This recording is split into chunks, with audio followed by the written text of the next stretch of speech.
C'est quoi la sécurité sociale pour toi? La sécurité sociale, pour moi, c'est ce qui paye tout ce qui est chômeur. Tu vois, j'aime pas strict.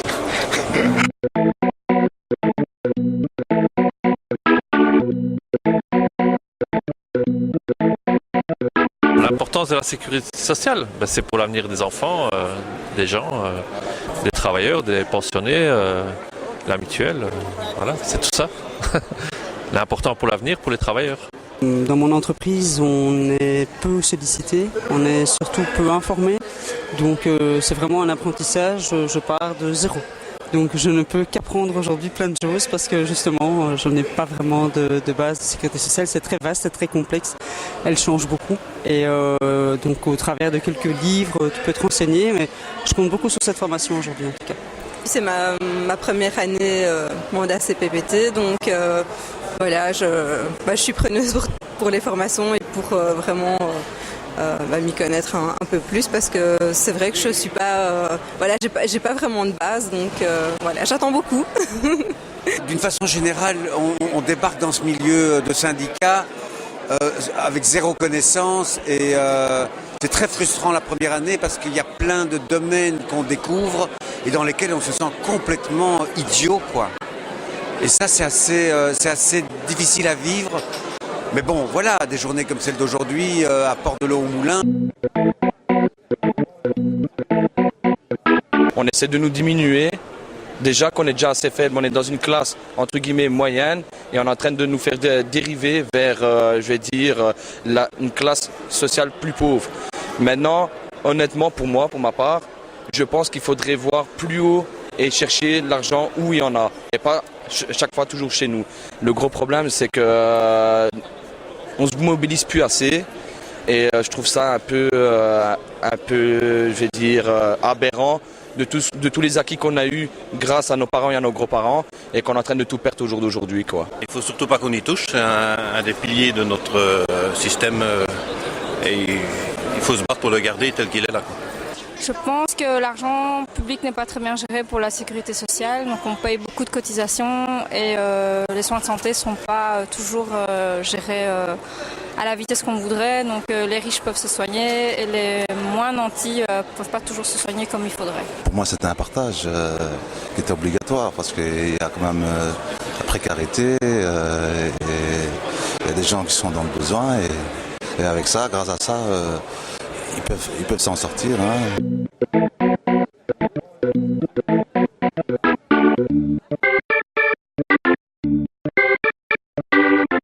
Je suis allé dans le village, j'ai pris la première rue au hasard, je me suis présenté à la première maison. J'ai sonné, un homme m'a ouvert. Il m'a regardé, je l'ai regardé. J'ai fait comme on fait dans mon pays, bonjour monsieur, et lui il a fait comme vous faites ici. Qu'est-ce qu'il y a monsieur, qu'est-ce que vous voulez? J'ai dit, petit Chibanda du Congo, j'habite votre village, je viens vous le dire, comme ça vous savez que moi aussi je suis là. Pardon? Petit Chibanda du Congo. Il me dit, vous avez quelque chose à vendre, monsieur? Je dis, non. Vous voulez quelque chose? Non. Je vois encore sa tête, comme quelqu'un qui s'est dit, ce sont des fous, j'en avais déjà entendu parler, là j'en ai un maintenant devant moi.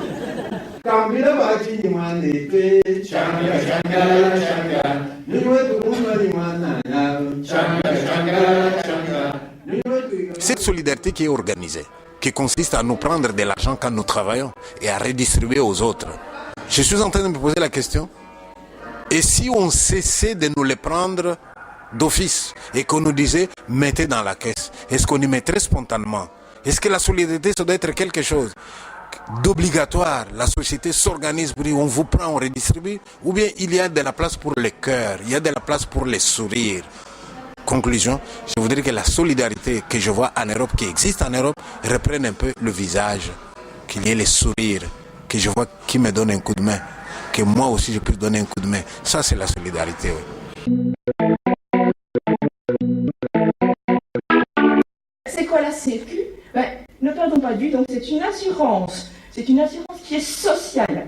C'est une assurance qui est obligatoire et qui a pour objectif de permettre à chacun de faire face à certains risques sociaux. Parce qu'on n'est pas certain, évidemment, de pouvoir se protéger contre tous les risques sociaux et qui sont porter collectivement. Les travailleurs qui arrivent sur le marché du travail avec une sécurité sociale qui existe, et c'est quelque chose qui semble un acquis depuis toujours. On penserait que c'est depuis la préhistoire qu'on a la sécurité sociale, alors qu'on l'a que depuis le siècle passé. Et ça, on doit être bien conscient de ça. C'est pas quelque chose, c'est pas un droit qu'on a quand on est. C'est quelque chose qu'on a voulu mettre ensemble, et il faut que cet esprit de vouloir mettre ensemble des moyens pour se défendre et se protéger collectivement se maintienne. Le rôle de l'équipe syndicale, c'est d'abord communiquer, informer les gens. Parce que quand les gens ne savent pas, eh bien, ils ne peuvent agir sur rien.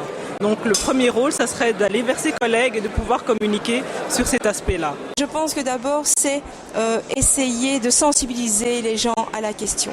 Parce que quand la sécurité sociale est malmenée, notamment qu'on dit qu'il y a trop de vieux, il y a trop de chômeurs, etc., il faut que les syndicalistes se repositionnent dans un premier temps par rapport à un public, justement pour dire, ben voilà, il y a un système, il y a des erreurs, il y a sans doute des tricheries, mais on ne peut pas supprimer tout le système juste pour régler quelques problèmes individuels. Ils sont quand même minoritaires par rapport à la gestion d'un ensemble. C'est important qu'on garde l'esprit qui a prévalu tout au départ dans la sécurité sociale, et que les acquis qu'on peut obtenir dans les entreprises, on puisse le plus vite possible les étendre à l'ensemble des travailleurs via un système généralisé de solidarité sociale. Concrètement, dans les entreprises, je pense que c'est important de réfléchir à des situations qui ne sont pas couvertes ou pas bien couvertes aujourd'hui par la sécurité sociale. Je pense notamment à des matières qui concernent des interruptions de carrière, des crédits temps, ou une meilleure capacité de combiner emploi et vie hors travail, je vais l'appeler comme ça. Mais je pense aussi à tout ce qui touche à la retraite. Comment est-ce qu'on envisage demain un système de pension qui soit finançable et tout en étant solidaire? Ce sont des questions très concrètes sur lesquelles les équipes syndicales peuvent plancher. Il n'y a pas de tabou à avoir là-dessus. Je pense qu'on est à peu près lanterne rouge en termes de taux de remplacement des pensions aujourd'hui. Et donc c'est important que chaque délégué, que chaque militant puisse se saisir de ces questions-là et venir avec des propositions, les amener à la CSC et qu'on puisse les débattre sans tabou. Comment est-ce qu'on peut se projeter dans le futur pour une protection sociale qui serve l'ensemble des citoyens, mais qui aussi répond aux risques qui vont être les risques démographiques, les risques en termes de globalisation, les dualités qui se font en termes d'éducation et qui en formation, etc. Je pense que c'est ça qu'il faut réfléchir, de refaire un programme positif pour la protection sociale plutôt que dire on va seulement protéger des acquis du passé. Je pense qu'il faut revenir en se disant sur quoi peut-on être offensif. Et on a vu, il y a quelques éléments, par exemple, sur la dépendance, sur la reconnaissance de la dépendance. Il y a un chantier énorme de savoir qu'est-ce qu'on va faire avec les personnes âgées. C'est un coût pour la protection sociale, mais c'est un gisement d'emploi qui peut être des bons ou des mauvais emplois. Donc, si on relie protection sociale et emploi, on peut dire qu'effectivement, on peut former des gens pour aider des personnes à rester chez elles, à vieillir en dignité plutôt que d'aller dans des institutions, que ça sera bien pour la dignité individuelle, mais ça sera aussi bien pour l'emploi et qu'on peut le faire de différentes façons.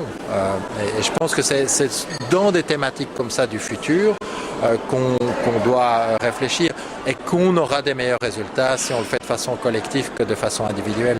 Est-ce que l'allocation universelle entraîne le détricotage de la sécurité sociale? Moi, je ne pense pas. En fait, je l'ai toujours considéré comme étant le point culminant de la protection sociale. Il manque encore ce point culminant aujourd'hui, c'est-à-dire ce socle de sécurité universelle pour tous. Mon sentiment, vraiment, c'est qu'aujourd'hui, on a encore en grande partie, dans un pays comme la Belgique, une sécurité sociale qui est fort focalisée sur le travail. Et en particulier sur ceux qui ont réussi à obtenir un travail stable, à temps plein, à durée indéterminée, et qui parviennent à construire des droits. Et c'est important, il faut préserver cela, mais il faut aussi penser à tous ceux qu'on pourrait appeler les outsiders, ceux qui sont en dehors, qui ont des contrats précaires, qui arrivent sur le marché du travail, qui en repartent, aux femmes en particulier qui ont des carrières irrégulières. Et donc de ce point de vue-là, il me semble essentiel de réfléchir à des droits qui soient indépendants du travail, déconnectés du travail, de l'emploi classique, et qui permettent à chacun d'avoir cette sécurité économique, et pas seulement à ceux qui ont eu la chance d'entrer sur le marché du travail. Alors moi, tout en considérant que l'allocation universelle est vraiment un idéal stimulant, qui nous donne à penser comment doit-on organiser la société pour que chacun ait droit à une vie correcte. Je crains néanmoins que l'application telle quelle de l'allocation universelle menace les rapports de force collectifs des travailleurs et la sécurité sociale. Aujourd'hui, on a un certain nombre de droits qui ont été conquis face au pouvoir du capital et contre le capital. Parce que les syndicats étaient capables d'exercer un rapport de force là où le capital a mal, c'est-à-dire sur les profits, sur le travail.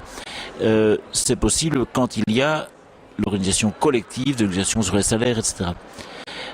Si demain, une partie importante, on ne parle pas d'une allocation universelle de 25 centimes, mais si une partie importante du revenu des gens ne dépendait plus du tout de l'organisation collective des travailleurs, je craindrais, en effet, que nous perdions le rapport de force qui permet de renforcer la sécurité sociale. Là où je suis vraiment d'accord avec Yannick, c'est que je pense que la sécurité sociale, comme elle est aujourd'hui, même comme elle était il y a 10 ans avant qu'on l'abîme, on l'a beaucoup abîmée, mais même à ses meilleurs jours, la Sécu n'était, je pense, que le début de ce qu'elle devrait être. Et je pense qu'on peut s'approcher de l'idéal de l'allocation universelle en approfondissant et en généralisant la sécurité sociale. Mais je garderai un lien avec l'organisation collective des travailleurs dans le lieu du travail, là où ils ont du pouvoir. Cette thématique de la Sécu s'inscrit dans une trajectoire de 4 années, avec une première année axée sécurité sociale, une deuxième sur le modèle de développement, et puis ensuite on aborde les questions de fiscalité et d'emploi. Et en fait, l'idée, c'est de rassembler toutes les infos qu'on a autour du revenu, autour du salaire, et d'aborder la dimension socialisée du salaire via les cotisations de sécurité sociale. Parler de cotisation patronale ou de charge patronale, ce n'est pas la même chose. Pourquoi ? C'est pas la même chose parce qu'il y a la symbolique des mots et que quand on parle d'une charge, c'est un boulet qu'on traîne et la première chose qu'il faut faire avec des charges, c'est surtout se séparer de ce boulet qu'on traîne. Alors que cotisation, ça suppose une solidarité et c'est ça que nous on veut à l'ACC, c'est des cotisations sociales, c'est la solidarité de la sécurité sociale. Nous sommes tous contributeurs de ce système, ça suscite une certaine cohésion, une adhésion à ce système et la solidarité, on y est extrêmement attaché. Donc c'est important de ne pas utiliser les mots de ceux contre qui on se bat. Du côté des organisations syndicales, le message est clair. Il faut renforcer la sécurité sociale, il faut la développer parce qu'elle a vraiment montré toute son utilité. Du côté des employeurs, on est toujours dans une logique en disant ça coûte et donc est-ce qu'on peut pas faire un certain nombre d'économies. Ça, c'est le discours de la FEB qu'on entend dans l'ensemble des instances. Concrètement, quand on travaille sur des dossiers concrets, je dois dire qu'il n'y a pas d'attitude fermée non plus et donc on peut discuter d'un certain nombre de choses, par exemple de la réforme des pensions de survie, de voir comment augmenter les pensions minimales, etc. Il n'y a pas non plus d'attitude complètement fermée de la part des employeurs. C'est plutôt du gouvernement qu'on a des bâtons dans les roues quand il s'agit de dire qu'on a besoin d'un certain nombre de moyens pour faire les réformes nécessaires. J'ai appris beaucoup sur la sécurité sociale. Je ne connaissais pas bien le système, et donc ça a permis vraiment de bien se situer. Historique, les enjeux, etc. Donc on est vraiment maintenant convaincu qu'il faut se battre là derrière. Le seul point négatif, je trouve, c'est qu'on n'a pas beaucoup de pistes. Comment on va se battre, sur quel... voilà, les trucs concrets pour dire maintenant il faut faire ça pour changer les choses. Il n'y a pas vraiment de solution pour l'instant apportée. Je pense qu'il faudrait 5-6 jours évidemment pour être complet, on ne sait pas tout faire, mais voilà, sinon globalement satisfait des intervenants et du contenu. Enrichissante. Excellent. Très très intéressant. Génial. Instructif. Génial, merci. Très bien. Très intéressante. J'ai appris beaucoup de choses, notamment sur l'allocation universelle, des choses que je ne connaissais pas et que j'espère pouvoir mettre en pratique dans la société. C'était passionnant. Très bien, génial. Très bien, très bien.